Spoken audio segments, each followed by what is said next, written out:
हमारा पहला सवाल है दोस्तों कि पाकिस्तान के इतिहास में भारत के बारे में क्या पढ़ाया जाता है।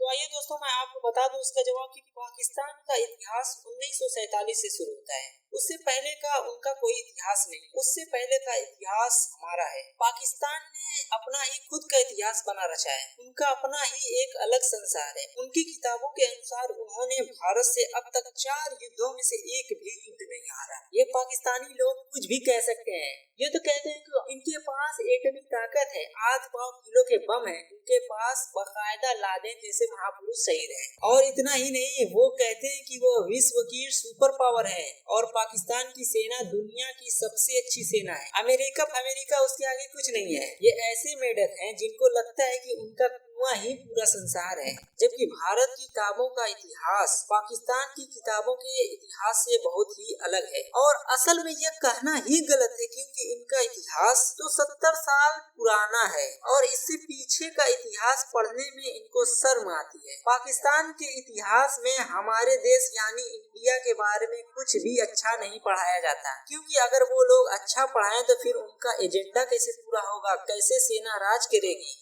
तो दोस्तों हमारा दूसरा सवाल है कि भारतीय रेलवे रेल के अंदर फिल्मों की शूटिंग के लिए कितने रुपए लेती है। तो मैं आपको बता दूं दोस्तों कि बॉलीवुड फिल्मों में ट्रेनों में शूटिंग से रेलवे को अच्छी खासी आमदनी प्राप्त होती है। आपने गदर, रंग दे बसंती, भाग मिल्खा भाग आदि फिल्मों में ट्रेनों में शूटिंग होते हुए देखा होगा। खास बात यह है कि भारतीय रेलवे ने इसमें रेवाड़ी स्टीम लोको सेट का उपयोग किया है, इसी कारण इसे हेरिटेज के तौर पर संभाल के रखा गया है। अगर किसी फिल्म की शूटिंग में 1 इंजन और 4 बोगियों की डिमांड हो तो रेलवे एक दिन के लिए करीब 5 लाख रुपए लेता है। वहीं देखा जाए तो कुछ दिन पहले भारतीय रेलवे ने फिल्मों में शूटिंग में इस्तेमाल होने वाले रेलवे परिसर और मालगाड़ी के लाइसेंस दर में भी बढ़ोतरी करी है। यहाँ तक कि अगर किसी ट्रेन या रेलवे परिसर में फिल्म की शूटिंग हो रही है तो उस हिसाब से रेट भी तय किए थे, जिसमें 1 और A1 कैटेगरी वाले स्टेशनों के लिए लाइसेंस फीस प्रतिदिन 1 लाख रुपए की दर से देने की तय की गई। इसके अलावा B1 और B2 कैटेगरी के स्टेशनों के लिए 50,000 प्रतिदिन अदा करना होता है। इसके अलावा अगर बिजी सीजन में इसका उपयोग किया जाता है तो 15% अतिरिक्त चार्ज भी देना होता है। वहीं देखा जाए तो फिल्म की शूटिंग के लिए 200 किलोमीटर और 5 वैगन के लिए न्यूनतम 4,26,600 प्रतिदिन की दर से रकम अदा करनी होती है। इसके अलावा इंडियन रेलवे का कहना है कि शूटिंग के लिए भले कितने ही किलोमीटर मालगाड़ी ट्रेन का इस्तेमाल किया जाए, लेकिन न्यूनतम 200 किलोमीटर के लिए ही रेलवे चार्ज लेता है और अगर ट्रेन को रोका जाता है तो उसके लिए भी 900 प्रति घंटे की दर से रकम ली जाती है। हमारा तीसरा सवाल है दोस्तों कि नेताजी सुभाष चंद्र बोस और हिटलर की ऐसी कौन सी घटना है जिसको कोई नहीं जानता।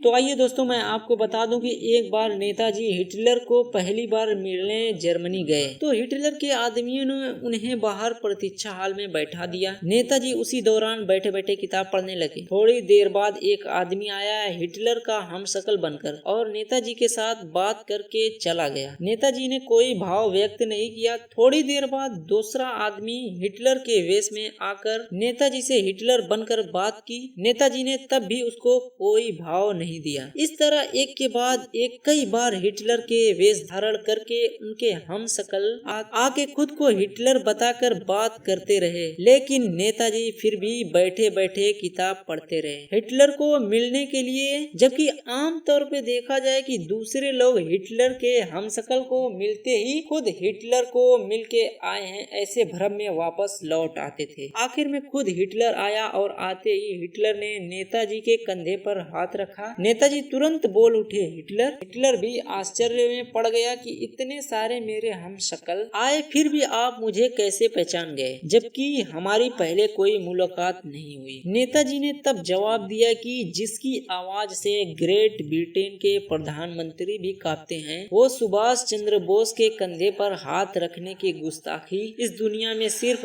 हिटलर कर सकता है, दूसरा कोई नहीं और ना ही हिटलर का आदमी भी। हमारा पांचवा सवाल है दोस्तों कि विश्व का सबसे बड़ा चोर कौन है।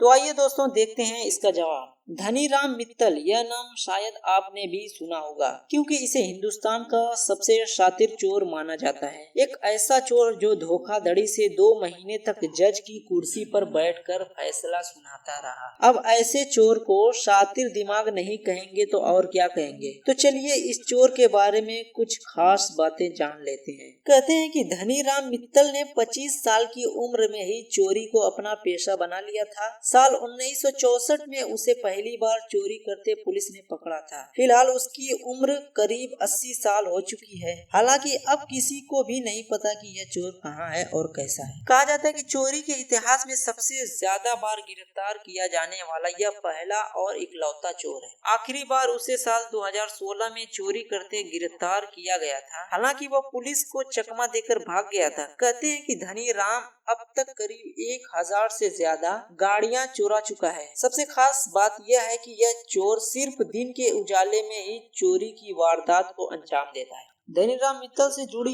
एक रोचक कहानी है। कई साल पहले उसे गिरफ्तार कर अदालत में पेश किया गया था। क्योंकि उस समय जो जज थे वो कई बार उसे अपनी अदालत में देख चुके थे, इसलिए खींचकर उन्होंने कहा कि तुम मेरी अदालत से बाहर जाओ। इसके बाद वो जाने के लिए उठ गया। उसके साथ आए 2 पुलिसकर्मी भी उठकर उसके साथ बाहर चले गए। इसके बाद वो वहीं से गायब हो गया। जब अदालत में उसका नाम पुकारा गया तो पुलिस के हाथ पांव फूल गए, क्योंकि वो तो भाग चुका था। कहा जाता है कि उसने पुलिस कर्मियों को ये कहा था कि जज साहब ने तो उसे जाने के लिए कहा ही। कहते हैं कि धनीराम मित्तल ने LLB की पढ़ाई की थी। इसके अलावा उसने हैंड राइटिंग विशेषज्ञ और ग्राफोलॉजी की डिग्री भी हासिल की थी। उसने ये डिग्रियां अपनी चोरी की वारदात को अंजाम देने के लिए हासिल की थी। इन डिग्रियों की बदौलत वह गाड़ी चुराता था और उसके फर्जी कागजात तैयार करके उन्हें बेच देता था। धनीराम का सबसे रोचक और अजीब कारनामा यह है कि वह 2 महीने तक जज की कुर्सी पर बैठकर फैसला सुनाता रहा और उसके बारे में किसी को पता भी नहीं था। दुनिया में ऐसा कारनामा शायद ही किसी ने किया हो।